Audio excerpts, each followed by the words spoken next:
we record. And for the record, this is the Just Transitions Subcommittee of the Vermont Climate Council meeting on August 23rd. That's today? 26th. 26th. Okay. Plus. So thanks everybody for joining us. We were getting to the point in our agenda where we were accepting the minutes of last meeting with a few amendments on typos. And we were about to hear a report from Chris Campany about his presentation and participation in the legislature.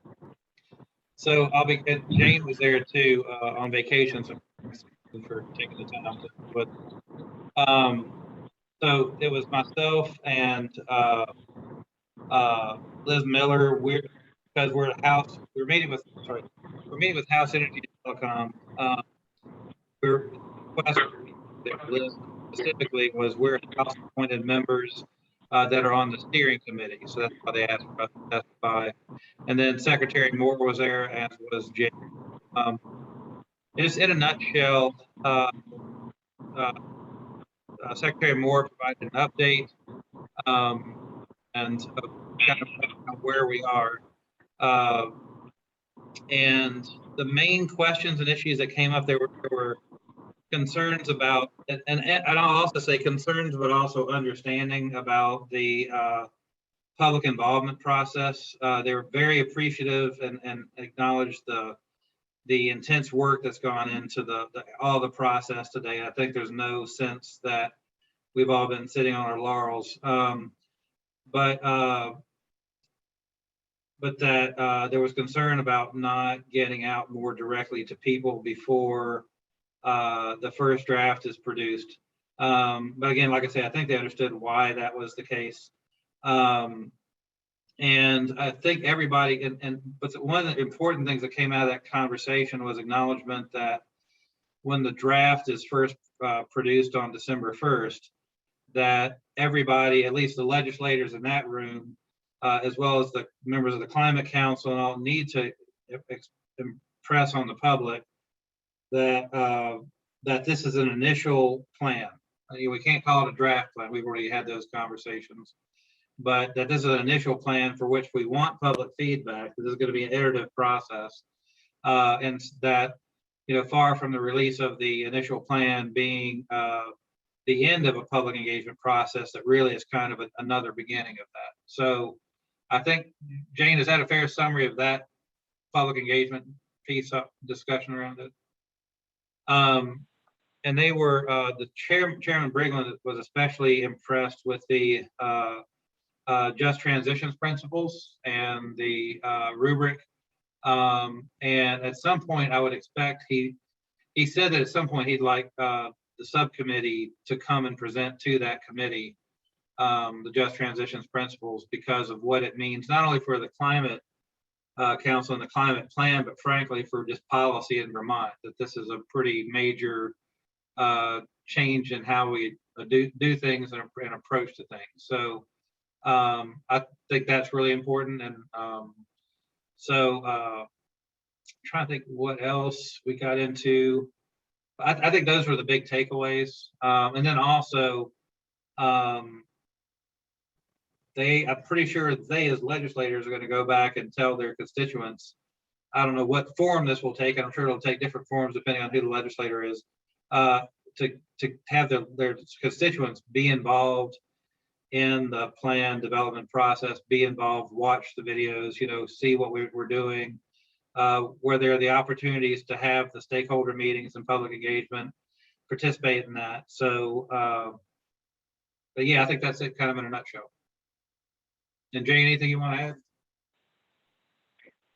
No, that was really great, Chris. Thank you. It did seem pretty directed, like that they were interested in having a special meeting again in September with the focus of inviting the Just Transition Subcommittee in to talk about the guiding principles and the scoring rubric as component of that.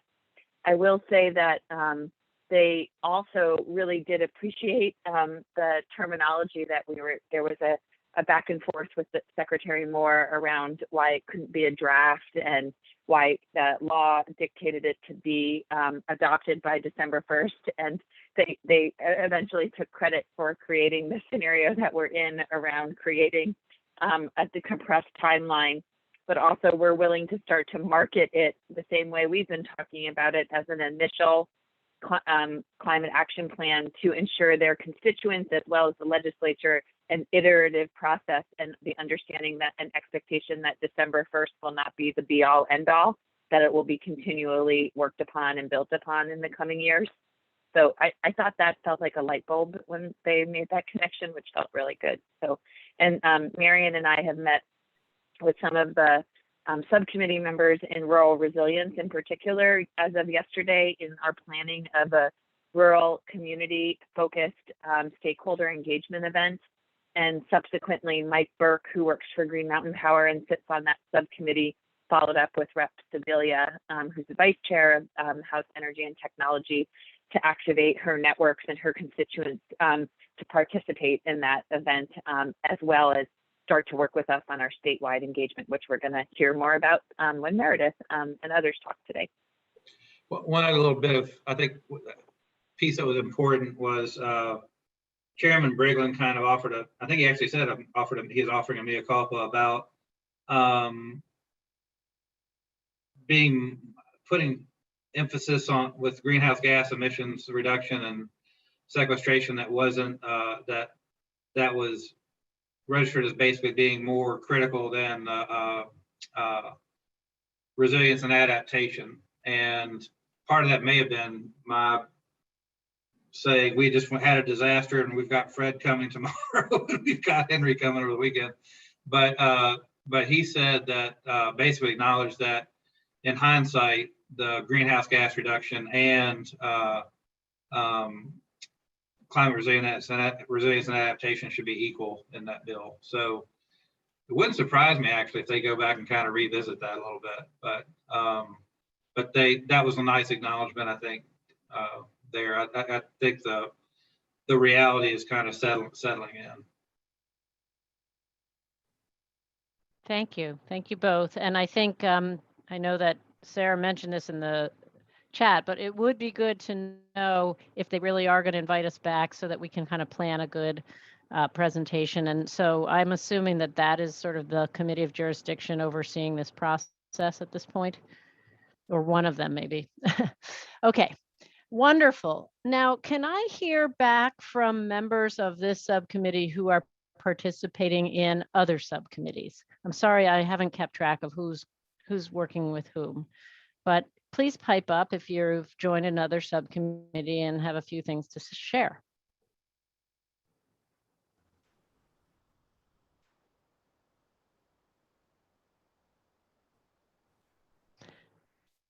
Okay. I guess we aren't actually having a share right now on that, which is fine. I would like to, and if you start to remember, oh yeah, maybe I did go to something and I have something to share, just put it in the chat. But several of us were in the Climate Council meeting, which was that just on Monday? Okay, which was on Monday. I'm sorry to be so foggy. And I do think it would be important for us to report on that because, and I'll just give the big picture, but there are some details that I want us to hear and maybe reflect on. We were asked to really kind of do a final presentation of our guiding principles, and especially focusing on the ways in which we incorporated additional feedback and comment. And we really asked the full council to embrace and adopt this as their own, not as a draft. And that led to some very good discussion. And I would say that there's, a thumbs up with a few reservations. I guess David kind of did one of these, temperature checks, most of which were very positive, but some actual concerns that I think we should mention. One of which I think you all have talked about, and I wasn't present for that meeting, but it had to do with why our rubric isn't actually considering negative impacts, and a sense from that council that it would be important for us to acknowledge, in their view, that there will be decisions or policies that do have some negative impacts, and that should be something that the rubric kind of encompasses. So that's one piece. And I learned from Sarah's response that really had been discussed by all of you. Sarah, I don't know if you want to kind of respond at all or add to that. Yeah, Sue, I think that's right. We did discuss that, and just want to say a lot of you guys were at this meeting on Monday, so feel free to chime in.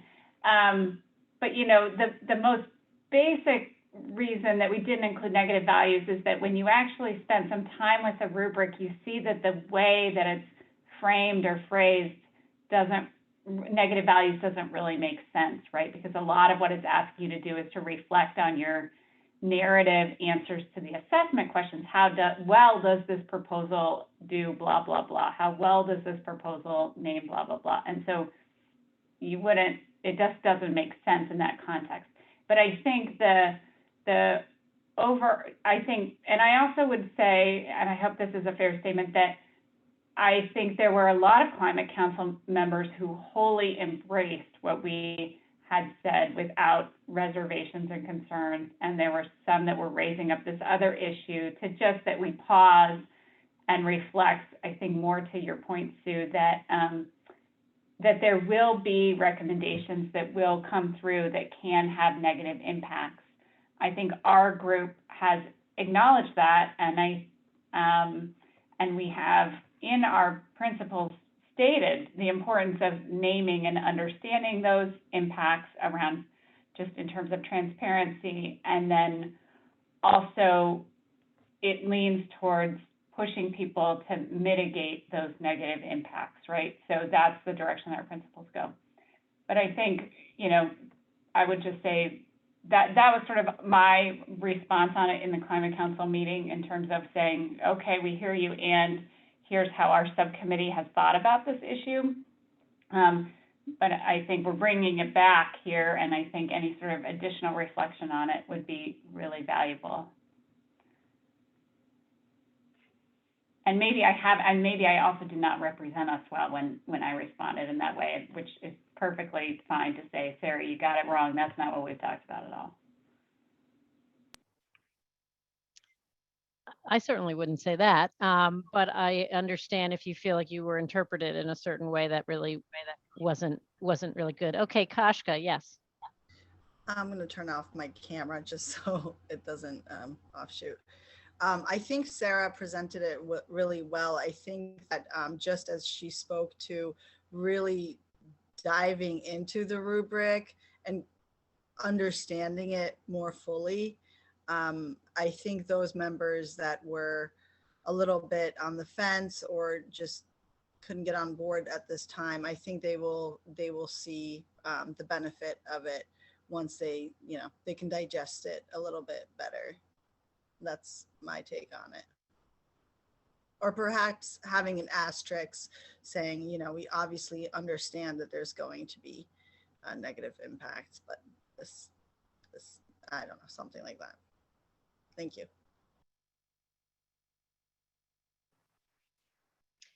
Anyone else who was there have thoughts they want to share? Actually, Kashka, I think your suggestion is a good one, because at this moment, I think it's being advanced with an asterisk saying, acknowledging that there will be negative impacts from one of the members as reservation.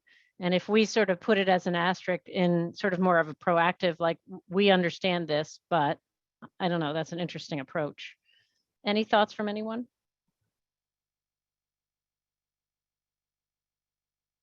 Chris, are you raising your hand? Yeah, I'm not pessimistic, but I'll be really curious to see how they get applied in practice. Just the vibe, this is one of those meetings, frankly, where I wish we'd almost been in the room together just to better read body language and just kind of see how folk are really feeling about this. And this isn't a complaint or criticism at all. I think my sense may be more from the state agency folk who would actually are probably thinking through how do you implement this. It's such a really is such a radical departure when it comes to decision making, and ultimately, how decisions are implemented. It's kind of a new way of thinking, right? Not that we weren't thinking about these things in the past, but it's not just a snap your fingers, this is easy to implement kind of situation. If it also, to my mind, a point that I brought up and I'll just share with you guys is, the plan is one thing, and the plan itself may be pretty easy. To my mind, the just transitions principles where the rubber is really going to meet the road is going to be on the legislation that's passed, the rules that are promulgated, what budgets are put in place. And so we might do a pretty good job on the plan development itself, but then we've got to be mindful of all those other parts that have to come to be for it to actually be put into place. So, and that's just me as a policy geek, just thinking through all the different pieces that have to come through. And I totally get, I don't think it's like a lack of desire on anybody's part, but I think there's a lot of gears turning about how do we actually do this. So just wanted to add that. Thanks, Chris. I think you're right. The gears are starting to turn, and I think that's a good thing, and it's not an easy thing. Ross, did you have more to add? Yeah, I just, when I was watching the discussion, I did think people were leapfrogging to, well, these policies will have some negative effects or some perceived negative impacts because it would require behavior change. And so people from service department and V-Trans and those folks were like, well, if we don't impact folks, or if people feel like they're not affected or not going to be negatively affected, then they'll really be constrained by what they would be able to do. Because when you're looking at real change in these aggressive policies, I think people were taken aback by the statement that, well, these communities and these people and frontline and workers and all these folks can't be negatively impacted because I think as folks are starting to formulate around the remedies mitigation, that they were wondering if there's a way to proceed without some real negative impacts or those perceived negative impacts as we ask people to change their ways. So that was kind of what I was taking from it. Overall, I think they said, yeah, this is great if we can do it. I don't know if we can do it. And that's kind of what I was thinking coming out of that. Thanks, Ross. Iris. Yeah, I mean, I think something that maybe we should consider doing is crafting a response the way we did to the other comments that we got on the guiding principles. Because I think that also pointing out where like the analyzing burdens and benefits section might really help some of these council members understand that we did put in some principles that accept that there are these negative impacts and just trying to shift them away from already marginalized communities and all of that, because we did have language in there that just didn't really come up in the meeting, and it was more focused on the rubric in a way that seemed like sort of out of touch with what the language actually was. So I think that maybe crafting a response would be important. And then to Chris's point, also, that is something I'm very concerned about. The implementation is something that I am super worried about. And I was wondering maybe if Jane would give us a short update at some point on how hiring that consultant has gone, because I think that's an important part, but that we also can't necessarily wait for that to have this implementation happen, because this needed to happen a while ago and it hasn't. Thanks, Iris. On your first point, I like the idea of a response. That would be perfect. I'm wondering if you might be interested in joining a couple other people on that effort. Is there anyone? Sarah, are you raising your hand because you'd like to do that? No, that's fine. I'm happy to help. I was just going to add something else. Okay, please put in the chat if you're willing to work with, hopefully Iris, if you're able. And Iris, I know you're back at school, so if you can't do this, don't do it, don't offer, but I think it's a good suggestion. So just mention in the chat if you'd like to help. So I see Sarah and I see Kelly. Let's start with Sarah and then move to Kelly. Yeah, I was just going to say, thanks, Iris. I think that's an important point. I will say that I shared, and I hope it's a fair statement based on our conversations recently. The question that was asked of us on Monday was about sort of why isn't there a negative piece in the rubric, and we sort of responded. I did share, and it might have been what triggered the whole conversation, frankly. I said, well, generally our subcommittee, I think, feels that we shouldn't be placing negative impacts on impacted and frontline communities. And I think that statement, without the nuance that is really actually in our document and in the rubrics, I think triggered this whole conversation. Because I go back to, like, I think Iris's point is, like, we actually have a lot in our documents that speak to this and speak to it in a very nuanced way. And yet I think that it has been the sentiment of our subcommittee that, yeah, like, hey, let's push back on those recommendations that are having negative impacts on frontline and impacted communities. So I shared that as well. So I'm happy to help with a response, even if it's just pulling out the sections that are in there that really point to what was the issues that were raised. Thanks, Sarah. Kelly?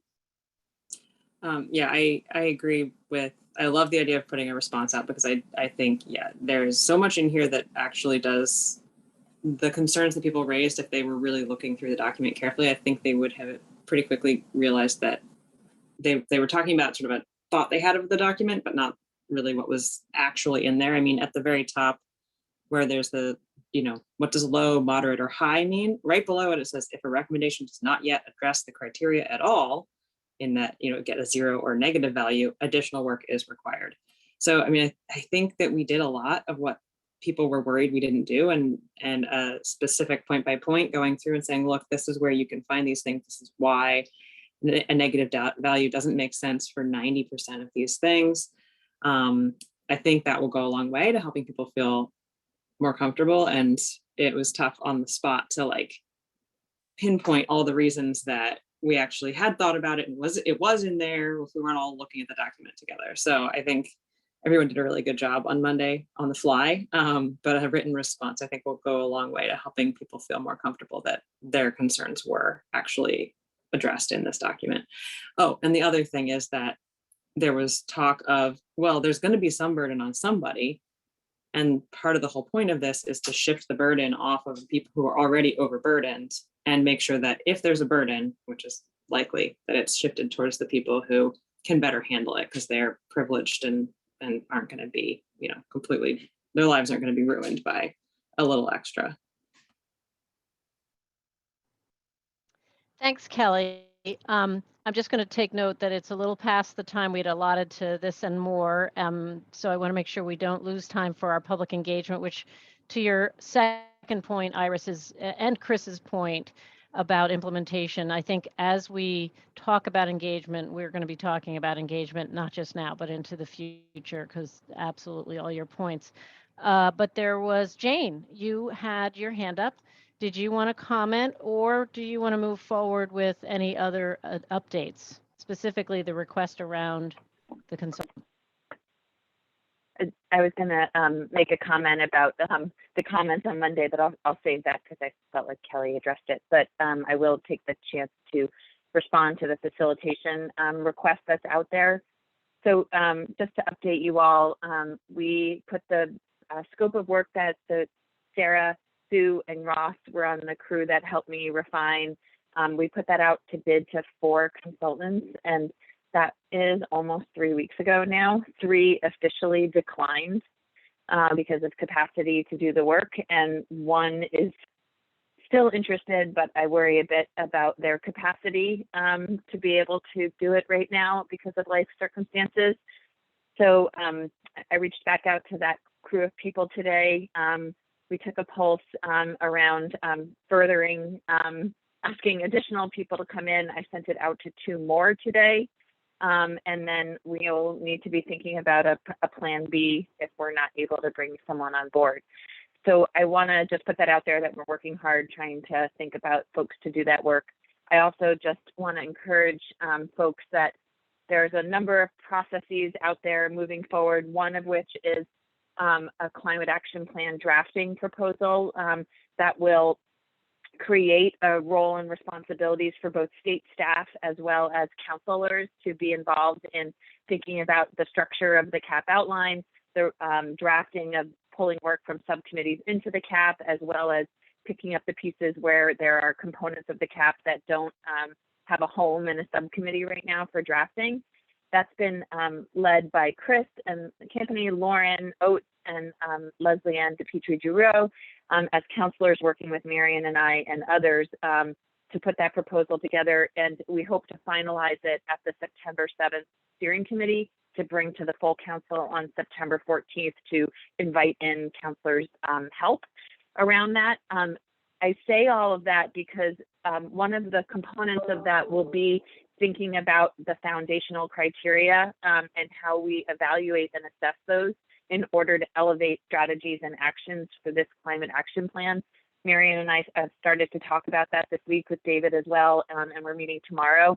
We hope to start to frame what that looks like very clearly for that September 7th meeting, and then work on it with that group of counselors as well as other subcommittees, trying to figure out where everything fits in the coming months while things are moving under a really fast timeline now. But thinking about that, and that will include, equity front and center, and that component of prioritization will also talk about what I think the term you all have started to think about is what the benchmark is for even moving an action forward, as well as thinking about if any of the foundational criteria should be weighted to give different weights to what each criteria is. So those are the conversations that are really needed at this point. And I know many of you have opinions and thoughts, so I encourage you to attend the steering committee on the 7th and stay tuned for a more robust conversation with the council on the 14th around that.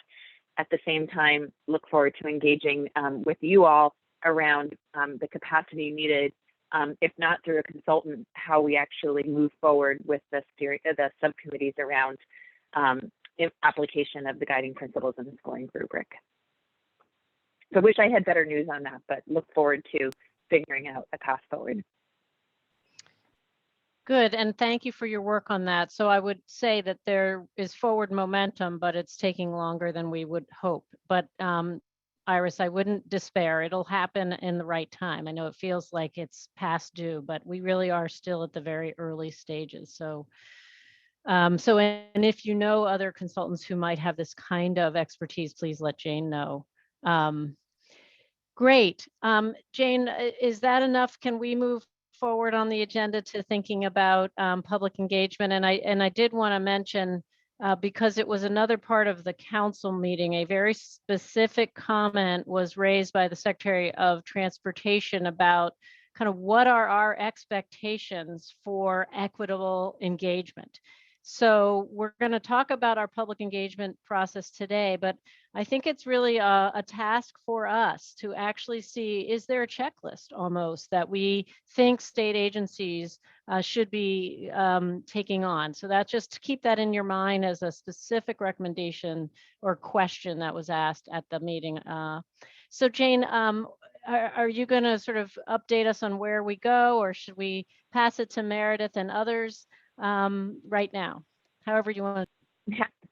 Thank you, Sue. I'm happy to reintroduce Kara and Meredith, who you've all had the privilege of having joined you a number of times now, but we're at this really amazing milestone, it feels like, in the process around formalizing our engagement with the Vermont public, and we're really excited to use you all as a Just Transitions Committee to receive this information and have a conversation around some key questions to inform the work over the course of the next 6 months and then beyond into the winter and then into implementation. And Kara and Meredith are gracious enough that they'll share some of the materials today with you, as well as help guide those questions today for you all to provide the feedback that they're looking for at this point. So thank you so much for both being here, and I'm looking forward to it as much as all of you in previewing some of these materials. So thanks. Okay, great. Thanks, Jane, and thanks, everyone. We're going to walk through what our plan is for the 7 public events that we're organizing, as well as the outreach materials. And you should have all received the packet and hopefully had a chance to take a look at that. So moving first into events, we do have 6 total, 6 peer-to-peer dialogues and 2 virtual events. And one of those will be a space in terms of the virtual events. We are thinking about inclusion and equity in the design. So we're in the process of organizing babysitting, looking into transit, offering food in order to address some of those issues. We have the dates outlined and the locations as well.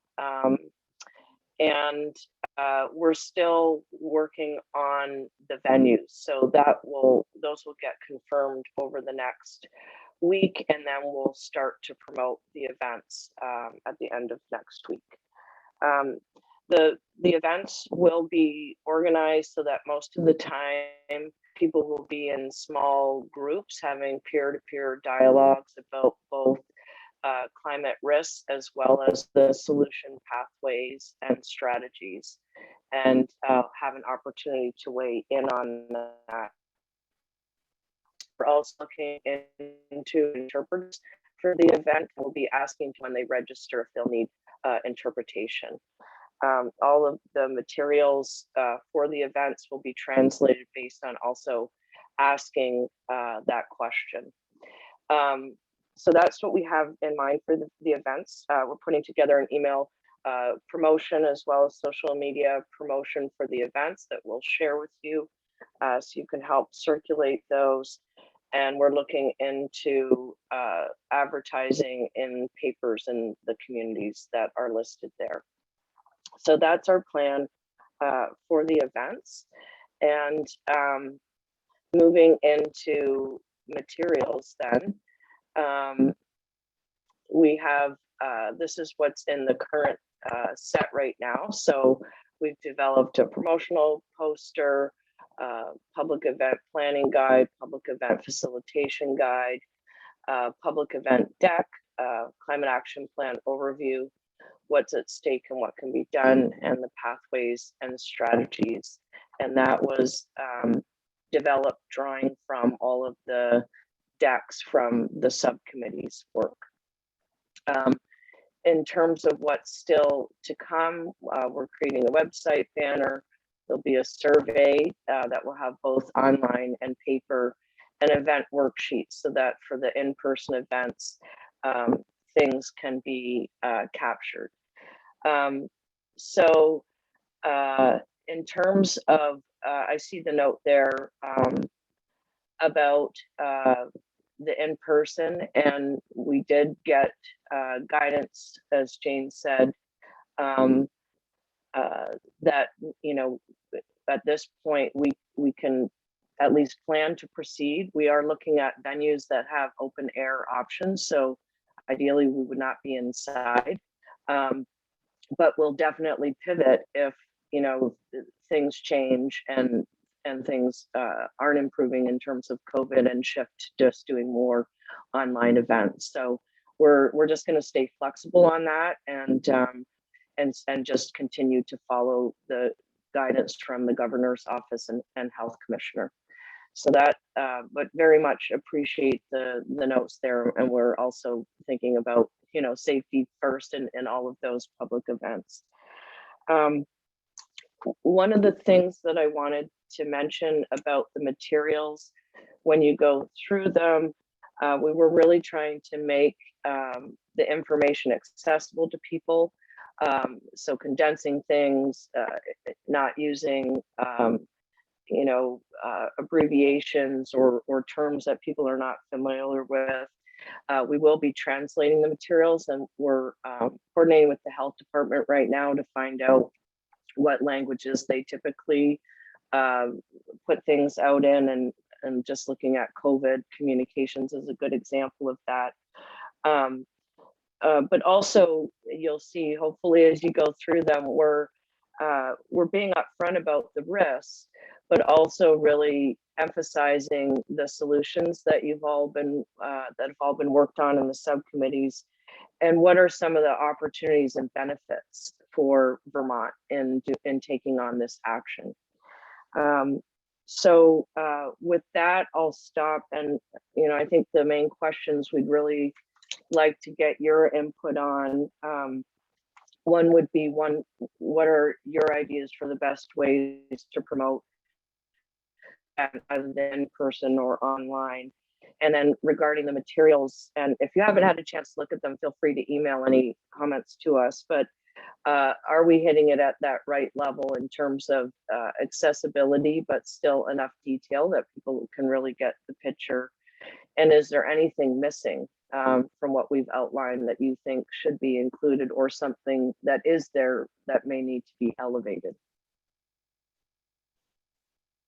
I just want to jump into that the documents you got are all draft documents so that we can get your feedback through Word, and that we will be doing layout on those documents. So here's kind of a quick snapshot of what those will look more, look like more when we're sharing them with the public. So just to keep that kind of design in mind as you're reading through them, that they won't be flat Word documents when we share them out with folks. That will be adding graphic content to them too, making them more visually interesting. So if you also have any feedback on images or anything that you think would be useful to see as you're reading through those documents, that'd be great too.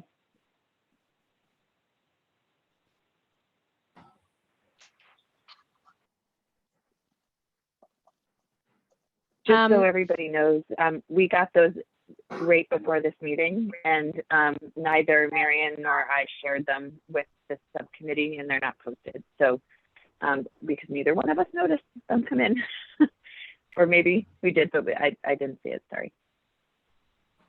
Can we see more of those, please? Or the posters and what's going to be going out, please? Yeah, they're in a zipped folder that I don't know, Jane, the best way for you to share that with the group. It's not something I can put in the chat because I've heard that they need to be in Microsoft format to share with the group rather than Google. I just want to clarify, Jane, we have not received these, is that right? So we if you're looking to comment, have us comment on them, I don't know that that's a productive use of this time unless we can share them. I see your hand, Chris. I'm just going to ask if it would be great if we could see them.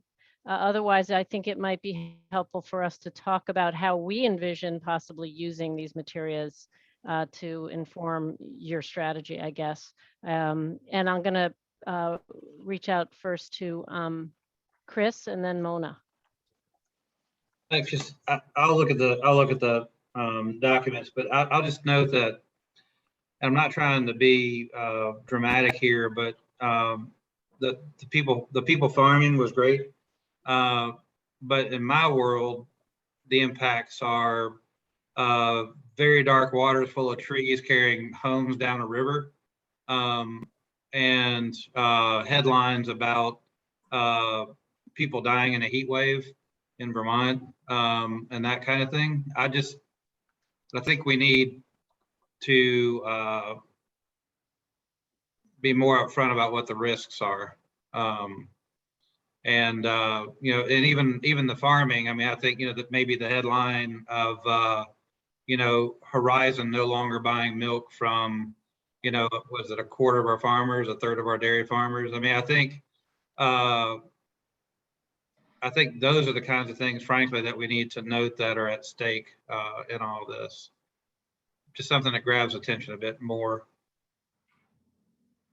Yeah, we have that in the other documents. The one that was in the deck is specific to the climate action planning process, like providing an overview of that. And we still get involved, but we do definitely get into risks in the materials. Just a quick, I was thinking just even the imagery though, to grab your attention to really, I mean, like real world Vermont stuff, that underscores these are things that are happening right now and ain't gonna get any better. We're right now this week sort of recognizing the 10-year anniversary of the biggest disaster that struck Vermont. So there's lots of imagery in our news right now that you could clip. Mona, I'm seeing you and Yeah. welcome. Oh, thank you. Thank you. Yeah, thank you very much for, like reaching out, and you want to reach out to more people. But I don't think like in person will be a big, nobody will show up for this kind of meeting except the people that they speak the language. Other people, they are very worried about, the new variant and the COVID. So I think reaching to specific groups, we have 10 spoken language in Burlington alone. So if you can just put into consideration making like a little focus groups, targeting certain groups, like, as example, Somali group or Somali community, Nepalese, and making a small focus group to teach them and educate them about this. I agree with Chris, you have to show them the risk, clearly, and this is what is going to make them actually try to help, when they know the exact risk of climate change and what's happening. So I suggest focus group to be put into consideration to specific, because if you did a Zoom meeting and have different languages, it's going to be very hard for the people to focus and learn, what you want to tell them. But if you focus toward certain community, maybe two groups at one focus group and another focus group, and you teach them, this will be more effective. Thank you, Mona. I want to suggest that that might be a strategy that others that the folks around this call are uniquely, I think, representative of a broad array of Vermonters. And if we have the ability to engage with the networks with whom we connect, in small focus groups, or in, you've talked, I think we've heard piggyback events, so to speak. One of the things that I'm wondering about, and without having reviewed, is, sort of the level of introductory nature that your information might contain. I think, there's a lot of people who are working on this at a level which they've been thinking about it for a long time, and they're at a very sophisticated level.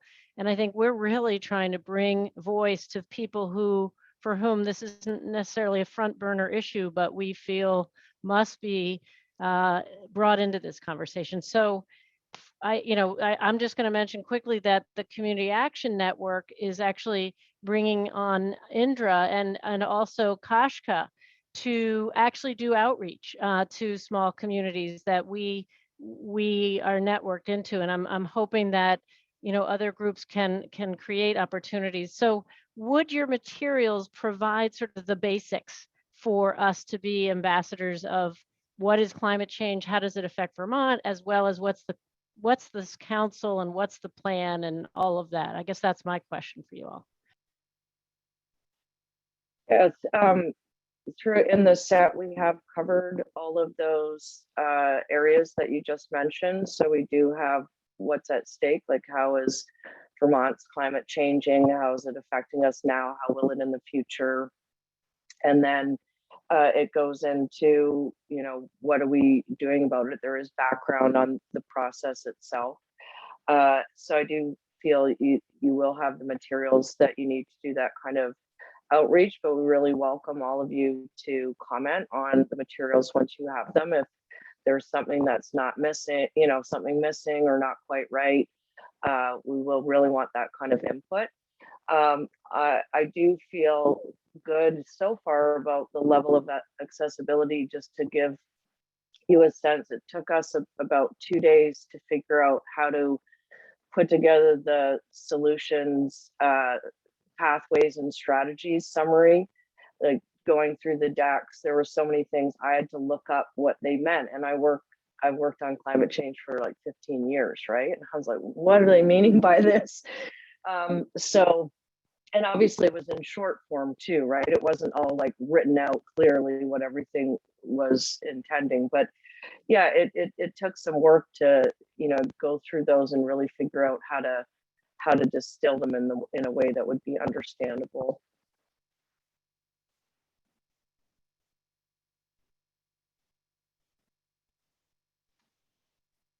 Well, if we really can't review them with you together as a group now, it sounds like what we need to do is review them after this and kind of respond one off.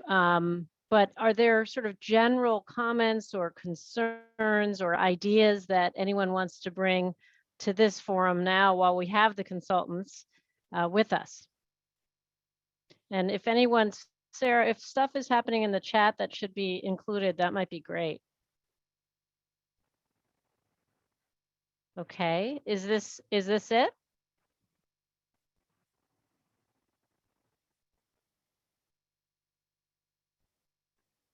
Sarah, oh, sorry, I was muted. Yeah, I was sorry. Meredith shared a couple of links in the chat. So this is one of them that I'm sharing here. I don't know if folks want to take a few minutes to just look at them together while we're here and have set aside time for it. But this is one of them. And then, so I can kind of share, this is, I think, meant to be like an outreach poster. Is that what I'm seeing? Yeah, and we'll be able to include links to the survey once we actually have those pieces so that it can be shared through the website, or pieces of it can be pulled out into infographics and different pieces to share on social as well. So it could either be printed or be an interactive digital piece. So this is, if you could sort of describe how you envision these being used, that would be helpful. Yeah, I mean, this one really something that could be handed out because it will have links into the survey, and also something that could be shared online, as Meredith mentioned. So this is really just getting the word out that this is happening, and folks are invited to participate.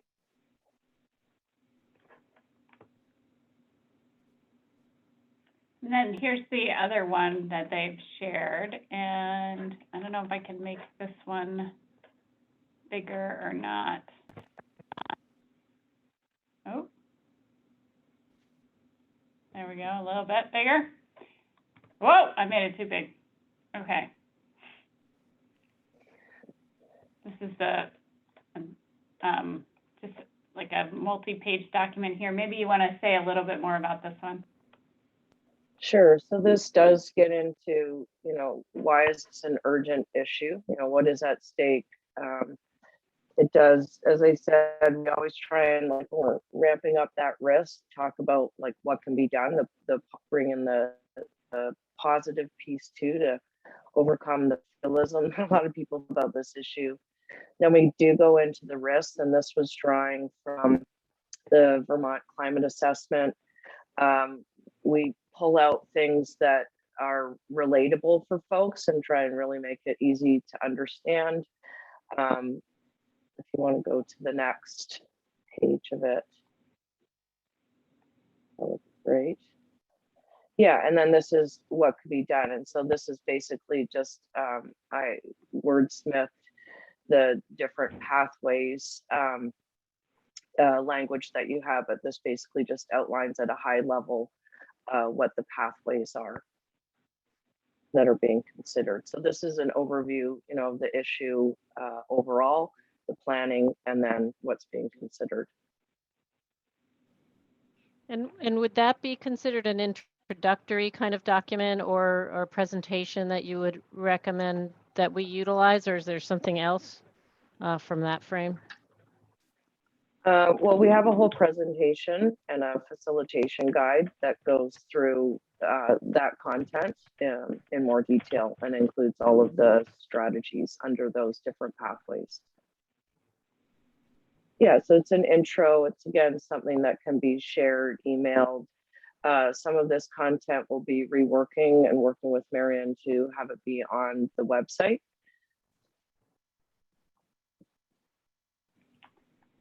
Sue, Jared had a question. He's technically a member of the Climate Council, not on our committee, but wanted to let you know he's in the chat box. Yeah, I welcome any member of the council to pipe in. Go ahead, Jared. Thanks, Sue. I'm glad to be with you all this afternoon.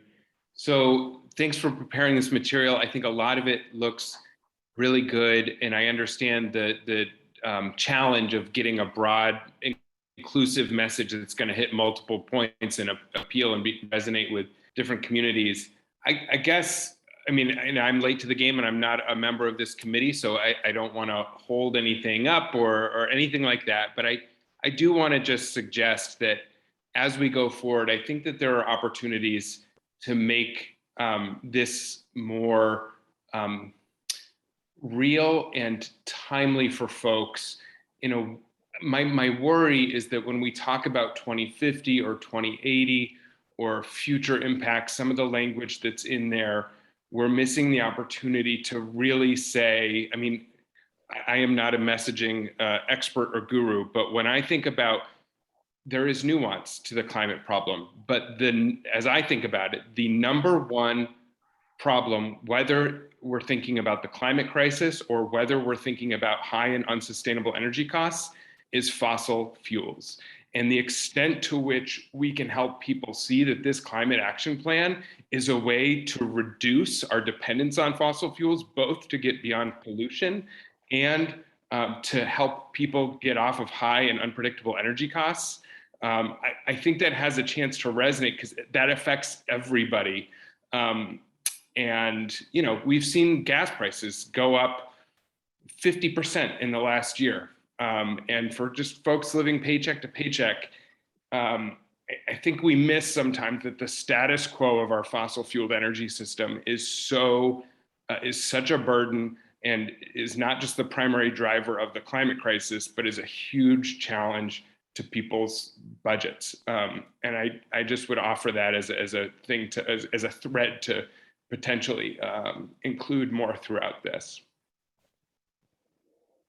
Yeah, great points. We do have in the documents, we always start with climate change is impacting us now, and references to that. And I'll go back and make sure that we're talking about Irene in there. I know I had it in one of the versions at some point, but also just even some of the flooding that happened recently, right? So referencing those is very important. And then bridging to future impacts. And we typically try and avoid going out to 2050, because even when you look at the projections, just going out closer in time is actually bad enough. And often we don't even use dates because it can make people like just stop thinking about it when you get into, oh, this percent by this year, da da da da da. It's like, you know, over the next decade, here's what we can expect. So we tend to do it like that. I really like your second point, and I want to go back through and make sure we're really emphasizing the risky, sort of volatile nature of staying reliant on fossil fuels. I think that's a great point, and I don't know that it's actually elevated right now in the materials.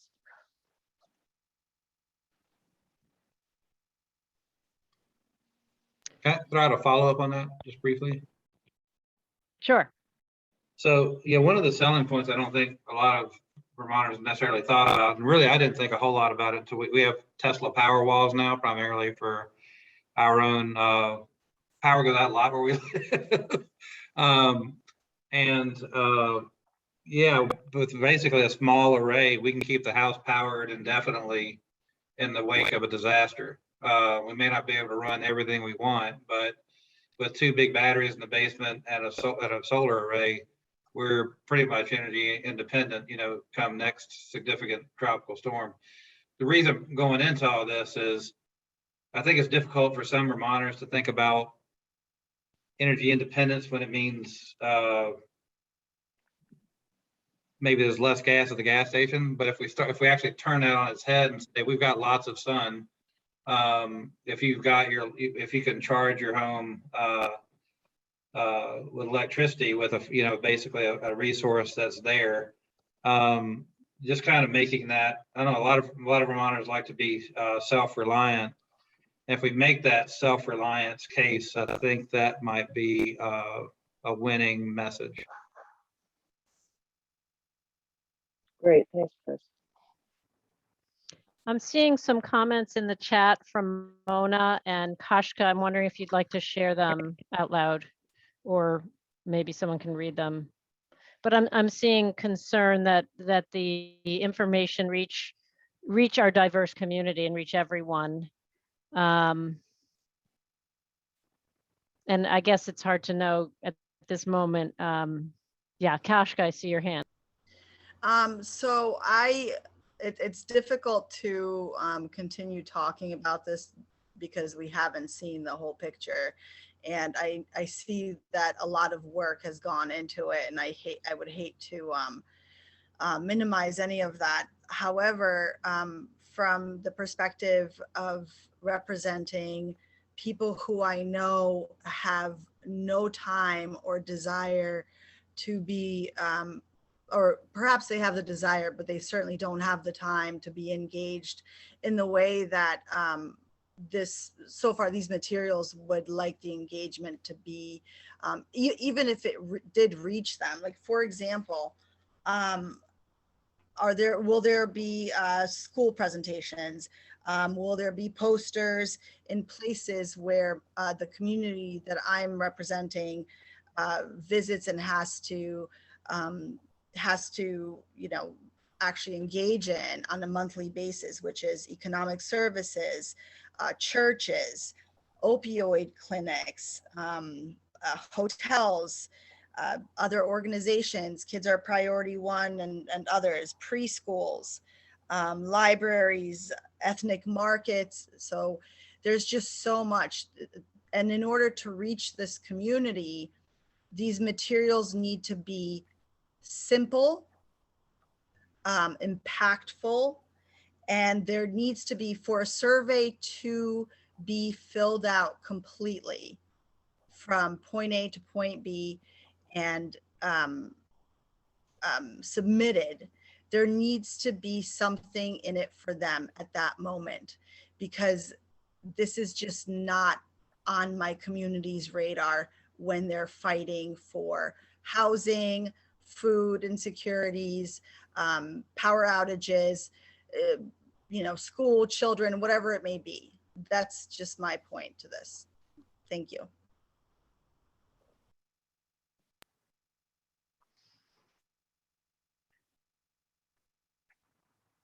I'm wondering if you have any thoughts about. Yeah, I did want to mention that we will, in terms of like who's the reach, how do we get these materials out? We are going to go back to the list of almost 40 stakeholders who participated in helping to shape the engagement plan. They were all willing to, share materials out and promote survey. And then we have the larger list that you all contributed to, as well as other subcommittees in terms of different stakeholder groups. So we'll be sharing this out and putting out an ask that groups share it with their networks, put up the posters in those places. And we do have funds available for those organizations to take the time to do that work, promoting on social media, email, etc. And then I'll just, really welcome your thoughts when you see the full package of materials, if we are hitting that simple and impactful language in the way that's needed.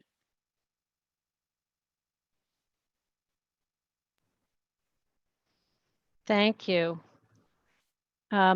Kashka, go ahead. Sorry. And just really quickly, just even from that first poster, it's not really how does this impact Vermont? It's how it will impact you directly. You have to speak to these people directly. This is going to impact you, your life, your children. Sorry, but it's got to be clear. And yeah. No, super helpful. So we all now will be receiving an email with a much further detail. What will be the process that's most helpful to you? You want us to sort of respond by email directly, how, or to Jane? I'm just wondering what you're thinking. I think Jane will send everything out, and then you could feel free to email Meredith or I, either with comments in an email, or if you want to put comments right into the documents and send them back to us, that's great too. Yeah, thank you. Meredith just put her email in the chat, and Marion, somewhere buried in the chat, also said that she's already sent the documents individually to Melissa to have them posted in the supporting documents page. Her and I were struggling with how to share those effectively with all of you. So I just want to take your pulse, but it felt most appropriately we could share them as the PDFs online. And then if you would like an individual document to actually comment up on, we can do that in Word form directly to you, but sending all 8 to the whole subcommittee wouldn't work that easily in an email. Also recognizing that sending you a zip file, which we're happy to do also if you want it, would be the easiest way, but not sure how everybody's familiarity with like unzipping it and saving them and everything. So they're going to be posted online. We'll send you an email direct your comments to Meredith and Kara directly, because just a reminder around open meeting law, you can't have a chat about any of that in an email. So just one point of contact needs to receive your comments or feedback. And then I have one other question, comment more broadly about engagement, but Sarah, if you have a point or comment on process or any of this, please go ahead. Yeah, I was just going to offer that I know that for many of us, reflecting on these things together is a really effective way for us to provide feedback. So to that end, if people want to do it on their own time, that's very convenient, and to type up notes and send them along, that's great. But if people want to spend some time reflecting on them with someone, I'm happy to make time available to do that next week, and then to take notes from our conversation and share them. And to the extent that there's less than 6 of us doing that together, we don't have a quorum, and we can totally get together and do that as a group. So if anyone's interested in doing that, I can make some time available to do that next week, and maybe just put it in the chat box or drop me an email. And that might also be nice for, I know there's a couple of folks that couldn't be here today as well.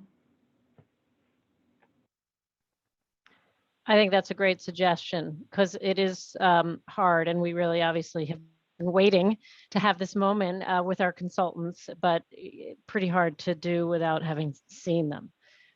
Would it make any sense to check in, and so that the consultants hear the kinds of opportunities that may be forthcoming other than their events?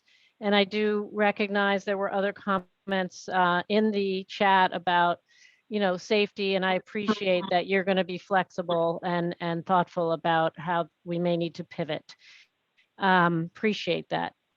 And I'm wondering, are there ideas that anyone is generating in their respective communities that they want to talk about? Can I, that was actually the process or comment I was going to say when I paused for Sarah, and wanted to suggest again, in thinking about the framework that we have set up for engagement over the course of the next 6 weeks, 7 weeks or so, that there are the focus is these 7 statewide regional events, 3 online, 4 in person for now. but then recognizing the commitment and your all of your capacity and networks that you bring to bear on this process. We've heard loud and clear that folks want to go out with these materials to standing meetings, organizations, groups, whatever, what have you, that you all work with and connect with, and meet people where they are.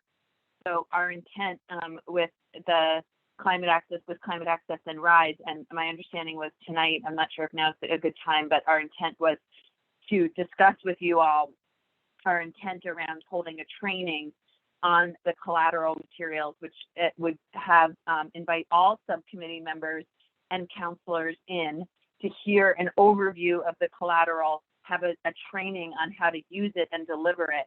As part of that process, we would ask forward to folks to lift up standing events or groups that they would like us to speak with and identify if they intend to do that, or if there's a gap that needs to be filled by staff or another subcommittee member or counselor. That way, the ones that don't, if you want to go, great, and we will hopefully train you to do that. But then if there's additional events that we don't have coverage for, we can prioritize where we put resources like Marion and I and other subcommittee members and staff to deliver that as well through a calendar. And part of that feedback, or part of that engagement, I should say, will be a very standardized feedback form, so that even if they're not participating in the statewide events, you can reach these folks and have them participate in providing feedback to us via online or paper format. And that'll be part of the training to think about how we deliver and receive feedback to inform the public engagement process. So I believe when we met earlier this week, yesterday, we talked about a possibility for the timeline for that training being the week of Labor Day. And one suggestion was to have it in place of your subcommittee meeting and invite in counselors and subcommittee meetings at that time, but also didn't want to not underappreciate what other work there was to cover in the next few weeks. And so also had, I believe, Marion and Kara, and Meredith, we had talked about a few options if that was not the best time. But I can't remember right now. Thanks, Maybe Jane. that I'm Wednesday so glad. would be the other opportunity. I'm sorry, I interrupted. What did you say is the other opportunity? That Wednesday before the 8th. Wednesday. Well, I guess I'd like to hear thoughts from the group, whether we would like to have our next meeting the Thursday after Labor Day actually be a workshop on training how to make use of these materials and go network with your groups. I personally love that idea. I know public engagement is like the next big thing on our agenda. I don't have a sense, Sarah, if there are other things that we would have to postpone that are timely, or anyone else on the call.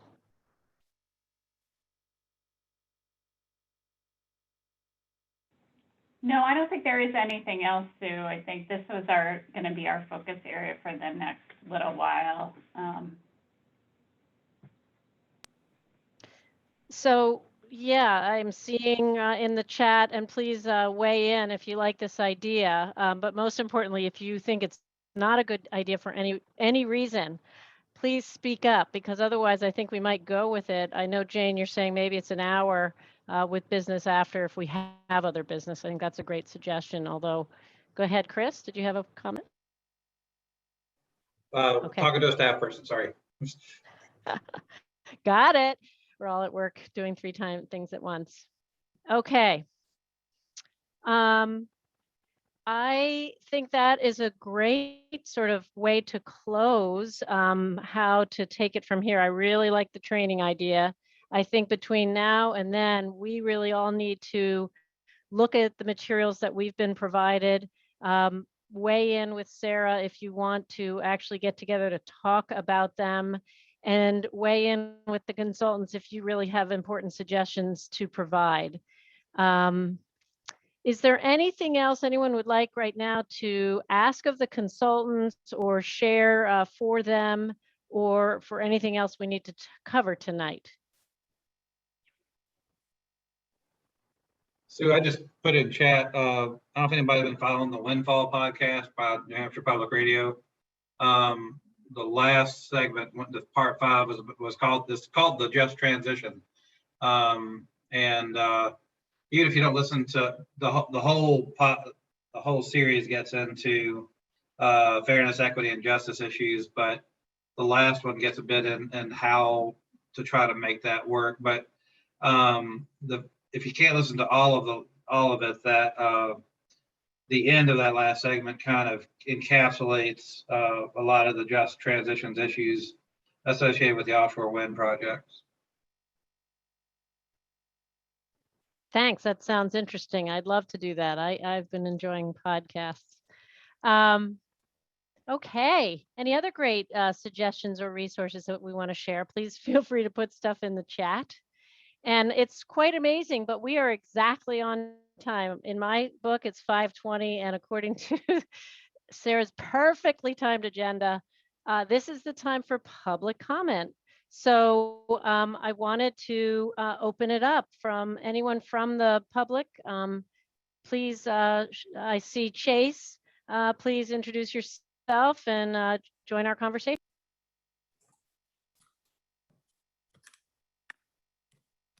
Thanks, Sue. Sorry about that. I was having a camera issue for a minute. Hi, everybody. Thanks for taking my comment. I appreciate it. I actually have 3 comments. First 2 are pretty quick. Second one might take about a minute or so.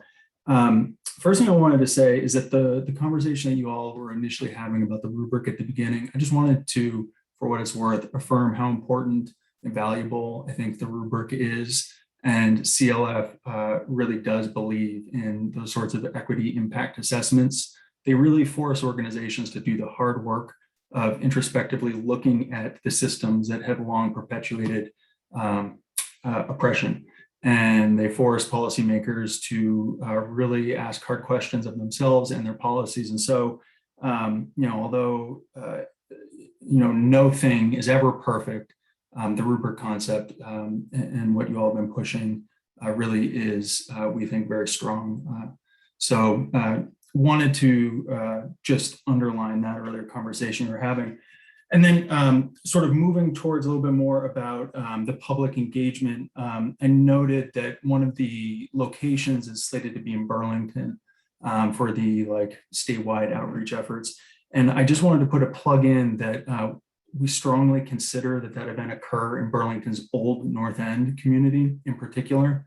I think it would be a shame if it occurred in other communities in Burlington that really are not. Oh, you're switching to Winooski.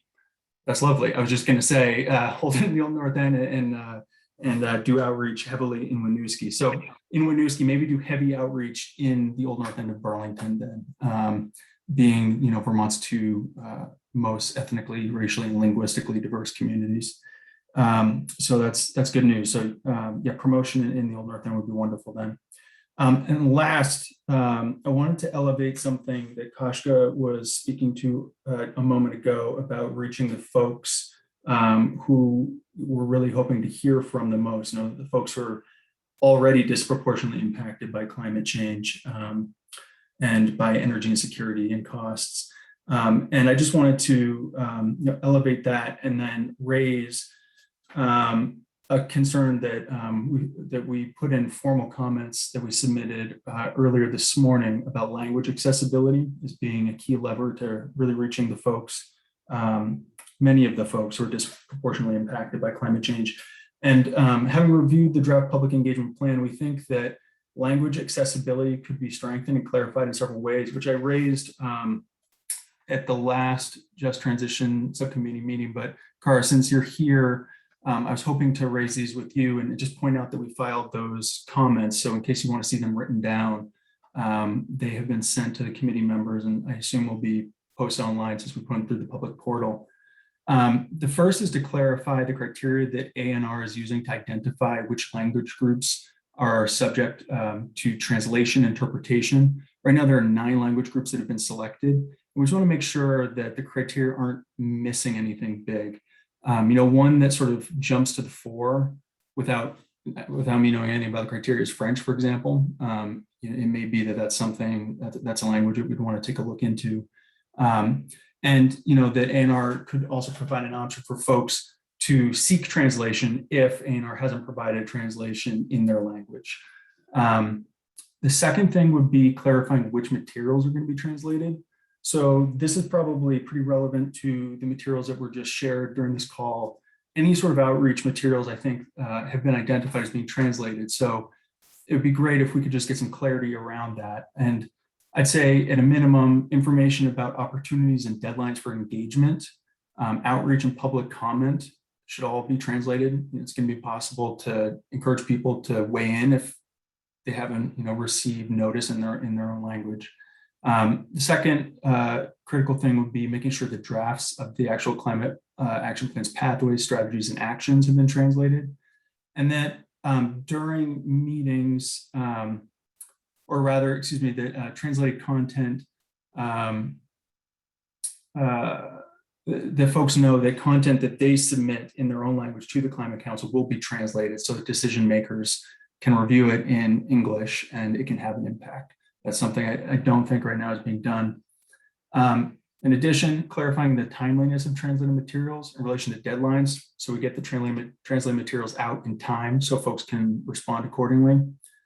Next is just clarifying the scope of the simultaneous interpretation during public meetings. Right now, the draft public engagement plan talks about interpretation for the dominant group at the meeting. But, for example, just in Burlington's Old North End in the Sustainability Academy, which is just a tiny little elementary school, there are 13 different languages spoken. And so, the community actually is linguistically very diverse in Old North End, and Winooski just as much so, if not even more so. And so just recognizing that there may need to be multiple interpreters in meetings so that, not a single dominant group, gets the message and everybody else doesn't. And last but not least, because some of these concepts are super wonky, I don't know if Jared's still on, but social cost of carbon, for example, which was recently discussed, very wonky subject. It would be great if folks who are doing translations and interpretations, if they already hadn't engaged in those sorts of really difficult things to gain an understanding, that a training be provided so that there is reasonable fluency among the translators and interpreters in those wonky subjects, so that when they make the translations and interpretations, they are accurate, so that the folks receiving the information are getting a clear understanding of what's being discussed. So those are the things I say there. The last comment, which is in the document, we just wanted to put a plug out that Conservation Law Foundation has an EJ program across all of the states in New England. And on these comments, our Vice President of Environmental Justice, Stacey Rubin, signed on.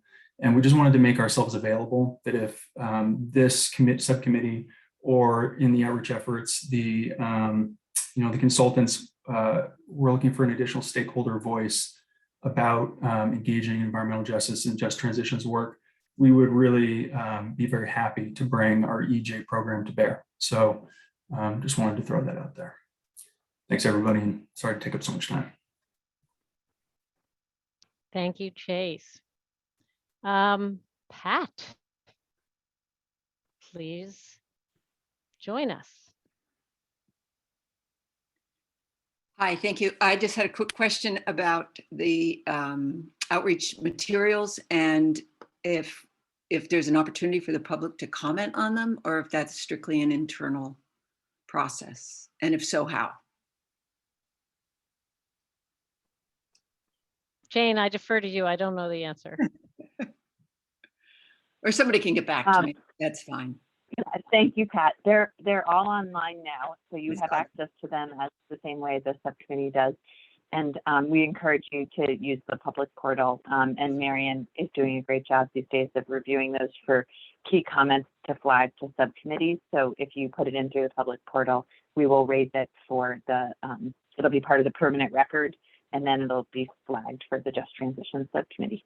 Excellent. Thank you very much.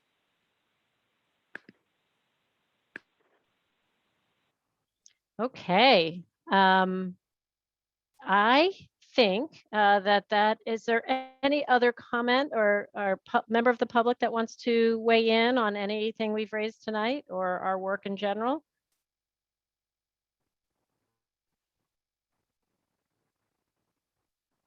All righty then. I think that concludes our meeting right on at 5:30. I just want to tell everyone, stay safe, stay cool. The pandemic is still here, but we know how to be safe against it. And thankfully, we have the ability to be together safely virtually. And get outside and enjoy the beautiful evening. Be well, everyone, and we'll be in touch. Thanks. Thanks, everyone.